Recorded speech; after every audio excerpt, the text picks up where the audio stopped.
This is Bunny Bhoola reporting live from South Africa for the dope news called African Voices for the Road to Growth. The coronavirus has stopped us all in our paths, putting a pause on our daily day-to-day activities. One such activity is travel and tourism. The industry is at a standstill, but that does not mean innovation for survival is dead. With our show, we want to understand the journey of these trailblazing industry leaders, from their past journeys to the present situation, and of course, the roadmap to tomorrow's growth. So join me on this interesting journey as we move across the various African countries to learn, explore, and empower the voices of Africa as they set into survival mode to revive and reinvent to a whole new normal. Bonifence has been involved in the industry for a long time. He is one of the stalwarts in East Africa, and he has been operating his business, Kitandara Tours, which is based in Uganda, and one of his areas of specialization, gorilla trekking. Let's start talking about what was business like with your footfalls in Uganda pre-COVID, for your company and also for Uganda itself. And can you tell me what was any highlights in the tourism industry in the last 2 years? Yeah, thank you very much. As you said, we are 26 years old company, a destination management company. We don't only work in Uganda, we work in Rwanda, Kenya, and Tanzania. Before COVID-19 came into existence, we had a good year. As you may know, we have 2 seasons of tourism that one starts in June to September, and another one starts December to early April. So we had a lot of bookings that were cancelled for June, for July, and also now we have started receiving cancellations for August, September, and December. So it was supposed to be a good year, but because of COVID-19, everything has been cancelled. Absolutely, it's very interesting because I think, you entered 2020 with a lot of hopes and dreams, and you knew that you were going to expand. But suddenly the world stopped, and the universe decided something totally different for us. Yes. But we'll adapt and we'll be fine. No. And now, Bonifence, let's talk about the present. What's your lockdown status like in Uganda? Luckily enough, we had the first 14 days, then they increased another 21 days. And after that, we opened up a bit, but locking the public transports not to move. Starting with this week, the public transports have started, but only carrying half capacity, so that there is social distancing. We are very lucky as Uganda. We have not had any deaths. Our current status of the cases are 657 cases in Uganda, and about 60% of these have been discharged. They have healed, and then no Ugandan or non-Ugandan with COVID-19 has died in Uganda. So we are still blessed at this material time. You're not very blessed. That's a very positive message to send out to the industry, that you have no deaths on COVID and your numbers are at 600. That's very low. So it means that Uganda will very soon be opening up for tourism. Now, Yes. tell me, Bonifence, in the last 3 months, it's been pretty turbulent in the business arena. Has the government come through with any assistance for tourism stakeholders? Has there been any Yes. financial? Yes, we are still in discussion with the government. We have held several meetings with the Ministry of Tourism, Minister of Finance. The Bank of Uganda has issued a statement advising banks to reschedule the current loans. He has also advised that there should be a reduction of interest rates. So this is the level where we are. We have had a discussion with European Union, with the Uganda Development Bank to assist and take on the existing loans so that most companies don't go under. But it's still stressful.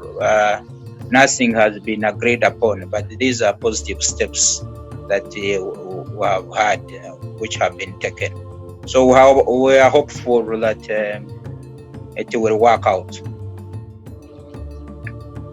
It will, because if you're looking at your 26-year record, getting involved in the tourism industry sometimes can be very stressful. And if you have been able to withstand that, this is like, a walk in the park for you. It's a little bit of stress, but I'm sure you, with all your networks and stakeholders, you'll bounce back pretty quickly. Yes, the challenges we have had before and the last 26 years, there used to be internal, maybe border conflicts regarding security, but we have never had an incident of this nature where the whole world shuts down. So that's the challenge.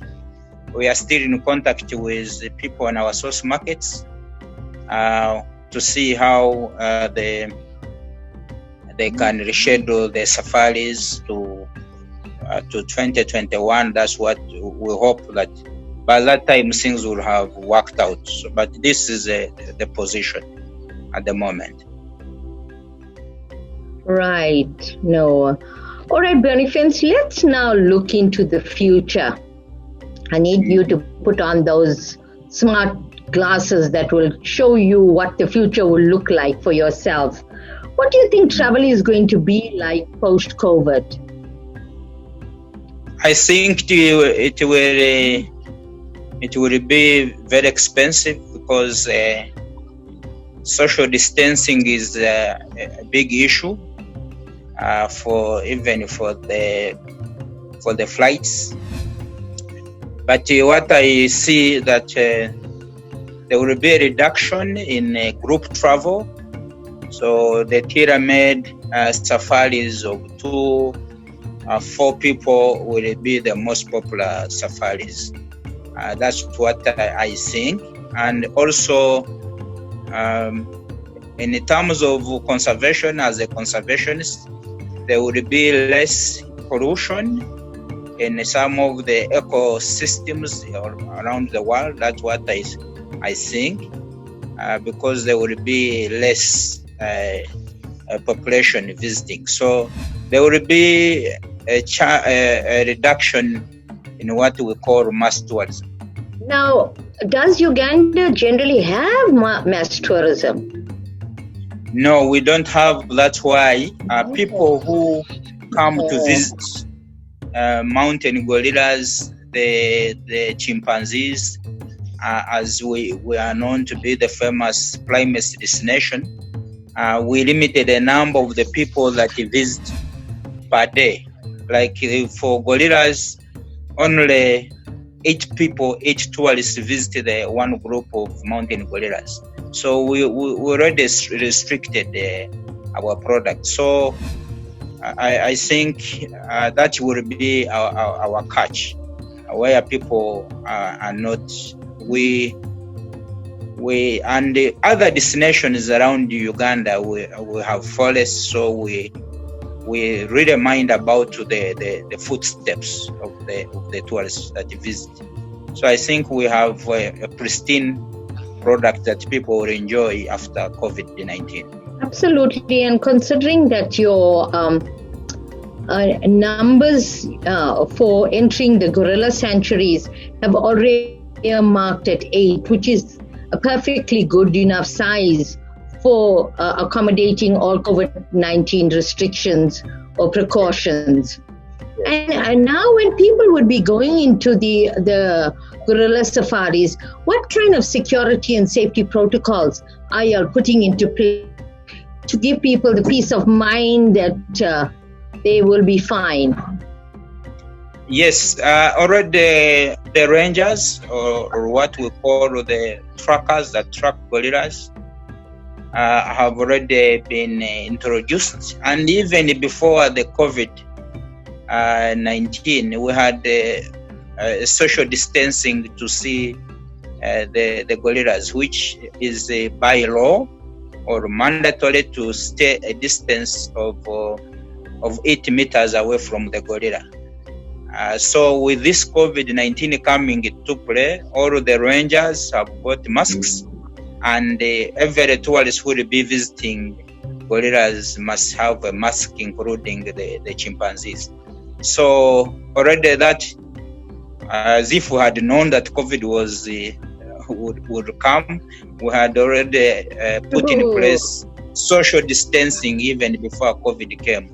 You are not allowed to be near the gorillas less than 8 meters away from the gorilla. So this is also common to practice, even strengthen our system, which has been in place before COVID-19. And in closing, Bonifence, what is your message to your clients, your industry partners?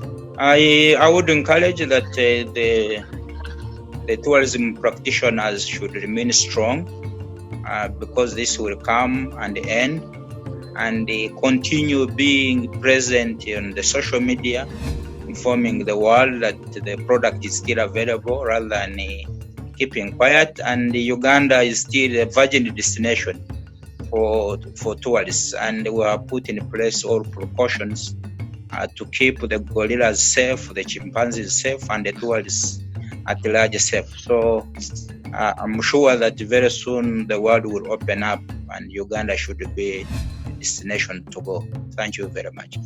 I'm very sure. I think for the adventure seekers, the gorilla trekking is definitely on lots of people's bucket list. So with all the precautions that you have already put into place prior to COVID, you will be, I'm sure, expecting all your clients to be returning once we return to this new normal that we will be working in. I just would like to say that success usually comes to those who are too busy to be looking for it. And that applies very much to you. And this is Bunny Bhoola from the Dope News, thanking Bonifence, our special guest from Uganda. And I invite you to stay tuned for more exciting episodes as we crisscross Africa to talk to tourism champions. Stay safe, stay blessed. Bye.